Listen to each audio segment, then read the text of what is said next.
नमस्कार, स्वागत है मेरे चैनल में। मैं कुशल मंगल से हूँ। आशा करती हूँ कि आप लोग भी सब कुशल मंगल से होंगे। आप सभी का स्वागत है दादा दादी की हवेली के पार्ट 2 में। आप जो मेरे पीछे जो बंजर ज़मीन देख रहे हैं, तो एक समय में यहाँ फसल लहराती थी। गेहूँ, मडुआ, झूंगर, गहर, रेस, मांस, सब प्रकार की जितनी इस सावन के महीने में जो फसल होती थी वो फसल सब लहराती थी। और आज स्थिति कुछ ऐसी है कि खेत बंजर हो गए हैं। रोजी रोटी के कारण सब लोग बाहर हैं। खेती में इतना होता नहीं है। अब बंदरों का आतंक हो गया है। जो भी खेती में होता है सब बंदर सब चढ़ कर जाते हैं। इसलिए अब लोगों को शहर का रुख करना पड़ रहा है। खेती सारी बंजर हो गई है। इतने बड़े खेत हैं, उसमें आधे हिस्से में धान बोया जाता था, आधे हिस्से में झूंगर या मडुआ बोया जाता था। उस समय भी बंदर होते थे, लेकिन गांव में बहुत सारे लोग होते थे, तो इसलिए हर मास पे बारी लगती थी। आज मेरी बारी है तो कल किसी और की बारी होती थी बंदर भगाने के लिए। उस समय लोग रहते थे गाँव में। आज स्थिति ऐसी है कि गाँव में लोग है नहीं, चारों तरफ खेत बंजर ही बंजर हैं। वो सामने जो दिख रहा है वो हमारा गौशाला है। वहाँ हमारी गाय भैंस रहती थी। हम 2 भैंसें, एक गाय, बैल, भाबरी बैल रहते थे। आज स्थिति ऐसी है कि सब लोगों ने पलायन कर दिया। रोजी रोटी के कारण सब लोगों ने पलायन कर दिया है, तो सब खेती बंजर है।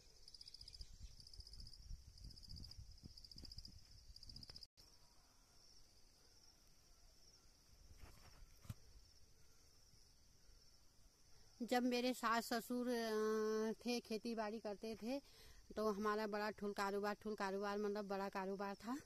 भाबरी बल्द रहते थे, भैंस रहती थी, गाय रहती थी। इतनी चारों तरफ चकबंदी वाली ज़मीन है हमारी ये। रोजी रोटी के कारण हम लोगों को छोड़ के जाना पड़ा, पर हम नज़दीक ही हैं। यहाँ पर हम अपने घर आते जाते रहते हैं।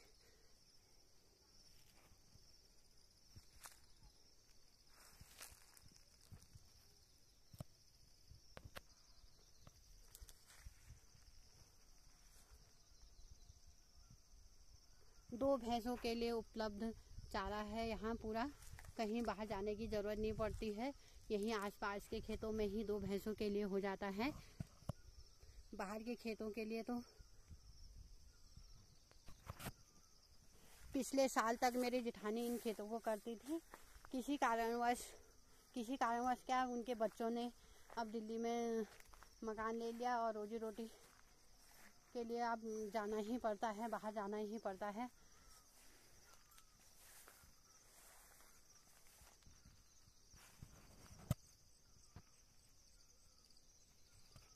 एक साल से बंजर पड़ी हुई ज़मीन है।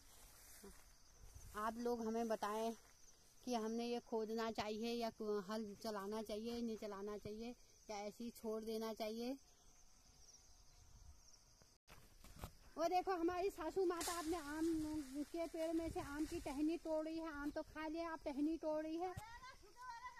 सूखे वाले टहनी तोड़ रही है। हाँ, सूखे वाले टहनी को तोड़ रही है। और वो भी अपनी बंजर खेती को खोद रहे हैं, क्योंकि काफी समय से बंजर हो गई है। तो बंजर जमीन को सास बहू खोद रही है कुदाल से। भैंस तो नहीं, गाय तो है नहीं, इनकी भी नहीं है, गाय भैंस नहीं है। गाय है 3 गाय है वाली। इनकी तो 3 गाय है वो। हाँ, इनकी 3 गाय हैं। पूरा गांव में, हमारे पूरे गांव में 50-60 मास गांव में रहते हैं। एक दुके लोग रहते हैं। तो किसी के पास बैल नहीं है हल चलाने के लिए। सब कुदाल से ही खोद रहे हैं अपने खेतों को। कोई आदमी लोग कम ही रहते हैं गांव में, सब औरतें ही रहती हैं। तो बैल कौन पालेगा, कौन हल चलाएगा। और एक ट्रैक्टर है वो जो वैसे हाथ से चलाने वाला होता है, वो भी इतना काम नहीं करता है गांव में हल चलाने वालों की, खेत जोतने वालों की बहुत कमी हो गई है। बैल ही नहीं है तो खेत कैसे जोतेंगे। खेतों में चारों तरफ आम के पेड़ हैं। और चीड़ के पेड़ हैं सब चारों तरफ खेतों में।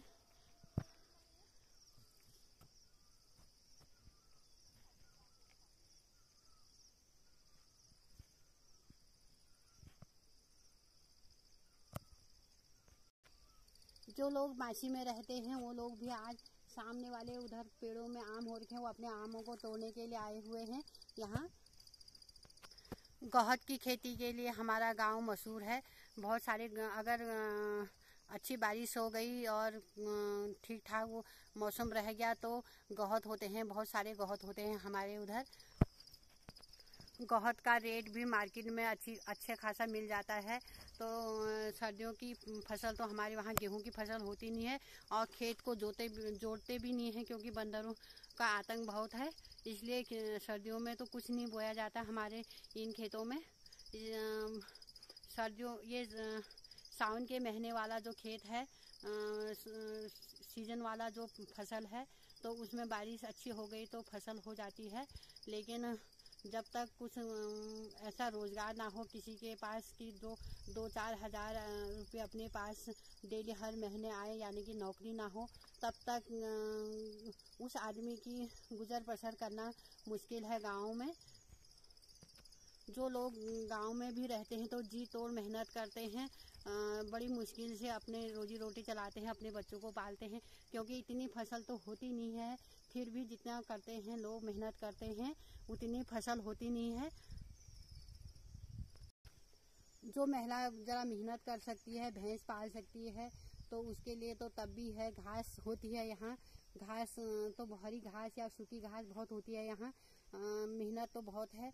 मेहनत करने के बाद जिसने अपने भैंस पाल लिया तो दूध दही घी थोड़ा सा हो जाता है। और ऐसा नहीं है कि मार्केट भी नज़दीक नहीं है, मार्केट भी बहुत दूर है, क्योंकि दूध भी वो नहीं लगा सकते हैं बाज़ार में। हम लोगों का भी एक आजीविका का साधन है हमारे पास, इसलिए तभी हम भी पहाड़ में टिके हुए हैं। नहीं तो यहाँ रोज़गार नहीं है तो वो लोगों का जीवन काटना मुश्किल है यहाँ पर, क्योंकि इतना होता ही नहीं है तो अपने बच्चे कैसे पालेंगे।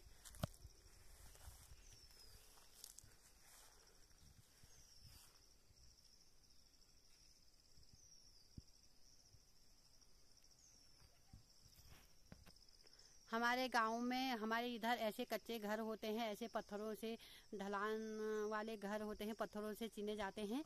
और वैसे अब ईंट और सीमेंट से भी घर बनाने लग गए, अच्छे घर बनाने लग गए हैं। पहले जो घर होते थे ना इनमें सर्दी लगती थी ना इनमें गर्मी लगती थी। रोजी रोटी का मुख्य कारण ये है कि यहाँ से लोगों ने पलायन कर दिया है। अगर लोगों के पास अगर रोज़गार होता तो लोग यहाँ से क्यों जाते। इतनी ये सुंदर यहाँ वो है, मौसम है, क्या चीज़ की कमी थी। अगर यहाँ पर रोज़गार हो जाता तो लोग यहाँ से पलायन करते ही नहीं, अपने घर में ही रहते। मिलते हैं आपको अगली वीडियोज़ में। बने रहें मेरे चैनल में, मेरे चैनल को लाइक एंड सब्सक्राइब करें। धन्यवाद।